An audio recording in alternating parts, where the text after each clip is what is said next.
Bien, mes frères et sœurs, pour cette fois-ci, ce soir, peut-être pour toujours, cela suffira. Mais je voudrais simplement que vous puissiez savoir que nous ne faisons pas comme ça de nous-mêmes quelque chose. Et nous ne sommes pas en train de jouer à la religion. Mais c'est par la grâce de Dieu, en accord avec le dessein du salut de notre Dieu, que nous avons été placés dans son ministère. Le ministère de Dieu qui nous a accordé, que nous exécutons dans le monde entier. Et cela peut être aussi dit en insistant. Tous les critiqueurs qui aussi se réfèrent à Frère Branham, mais qui eux-mêmes n'ont pas reçu un appel au ministère, qu'est-ce qu'ils ont approuvé? Ils ont, n'est-ce pas, vécu de la dîme, n'est-ce pas, et entrepris des voyages au compte du peuple de Dieu. Et le frère Miskus peut le dire. Dans toutes les églises, dans le monde entier, tous ceux qui se réfèrent à frère Branham, les gens, le pasteur prend la dîme. La dîme va là, et va là, et va là, et va là. Elle rentre là et elle sort là-bas. Elle a bouti dans sa poche.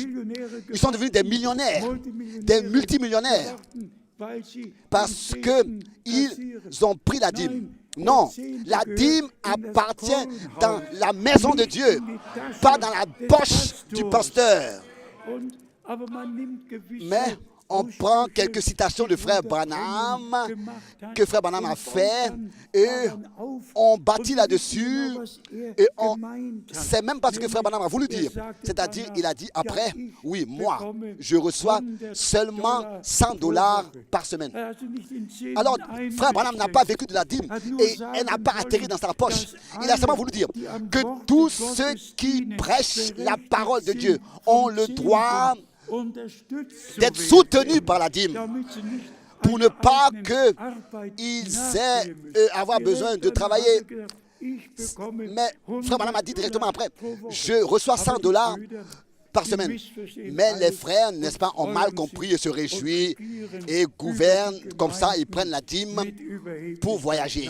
Non. Tout cela soit éloigné de nous, nous ne jugeons personne, mais nous croyons que la parole de Dieu, dans tous les points, dans les tout petits détails, est la seule vérité et la seule mesure à suivre. Nous répétons, la dîme et les offrandes doivent aller dans la maison de Dieu, c'est-à-dire là où la nourriture a été emmagasinée et est distribuée. Les dîmes doivent aller là où la nourriture est distribuée.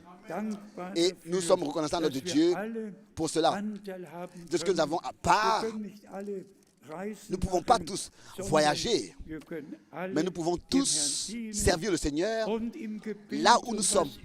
Et dans la prière, même en priant dans notre chambre, nous servons le Seigneur et nous soutenons l'œuvre de Dieu dans la prière. Laissez-moi vous dire encore quelque chose. Aussi, concernant cela, ça existe vraiment. Le pasteur n'est pas nommé par son nom maintenant. Dans tous les pays, en commençant avec les États-Unis et le Canada, en Angleterre, on ne dit plus, il est maintenant appelé pasteur. Il n'a plus de nom. Maintenant son nom c'est pasteur. Pasteur, pasteur, pasteur, pasteur. Il n'a plus de nom. On ne dit pas frère, attends, ou bien comme dans l'église primitive, directement Paul ou bien Pierre. Mais qu'est-ce que les Saintes Écritures disent? Dans Matthieu 23, vous ne devez appeler personne, appeler docteur, ou bien directeur, ou bien n'appeler personne père sur terre, ou bien directeur, ou bien d'appeler personne pasteur, ou bien quoi que ce soit. Jusqu'aujourd'hui encore. Aucun, moi, je ne me suis jamais laissé appeler pasteur. Aucun. Je lui fermerai la bouche. C'est pas possible, je suis reconnaissant pour cela. De tout mon cœur, je suis reconnaissant de ce que personne m'appelle pasteur. On me dit frère Franck ou bien frère Franck. Tel que le Seigneur, dans sa parole, l'a dit, c'était Pierre, Jacques, Paul. Qui sont mes frères et qui sont mes sœurs? Tous ceux qui écoutent la parole de Dieu et la mettent en pratique, ceux-là sont mes frères et sont mes sœurs. Et nous pouvons, n'est-ce pas, en tant que nés de nouveau, donner toute la gloire seule à notre Dieu. À lui seul appartient toute la gloire.